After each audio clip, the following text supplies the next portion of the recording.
एक बार की बात है। एक छोटे से गांव में एक लड़की रहती थी जिसका नाम था मीरा। मीरा सुंदर, दिल से नेक और अपने सपनों में खोई रहती थी। वो रोज झील के किनारे बैठकर गीत गुनगुनाती और अपने दिल की बातें लिखा करती थी। एक दिन जब वो झील के पास बैठी थी, एक अजीब सी रोशनी उसके सामने चमकी। उस रोशनी में से एक जीन प्रकट हुआ जिसका नाम था जफार। जफार एक पुराना जिन था जो सदियों से एक चिराग में बैंड था।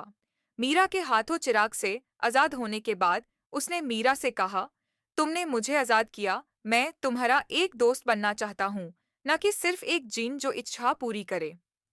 मीरा को यह बात दिल को छू गई और दोनों धीरे धीरे एक दूसरे के करीब आने लगे। जाफर मीरा को अपनी जादुई दुनिया के किस्से सुनाता और मीरा उससे अपने सपनों के बारे में बताती। जाफर ने कभी प्यार का एहसास नहीं किया था, लेकिन मीरा के साथ वक्त बिताने से उसका दिल बदलने लगा। मीरा भी जाफर की सच्चाई और उसकी अनोखी अदाओं से प्यार करने लगी। लेकिन एक समस्या थी, जफर एक जिन था और वो इंसानी दुनिया में हमेशा नहीं रह सकता था। एक दिन जफर ने मीरा से कहा, मैं तुमसे प्यार करता हूँ, लेकिन मेरी जादुई दुनिया मुझे वापस बुला रही है। अगर मैं यहाँ रहा तो मेरी शक्तियाँ खत्म हो जाएंगी। मीरा का दिल टूट गया, लेकिन उसने जफार से कहा, अगर तुम्हारा दिल सच्चा है तो हम एक दूसरे के लिए कोई रास्ता जरूर ढूंढेंगे।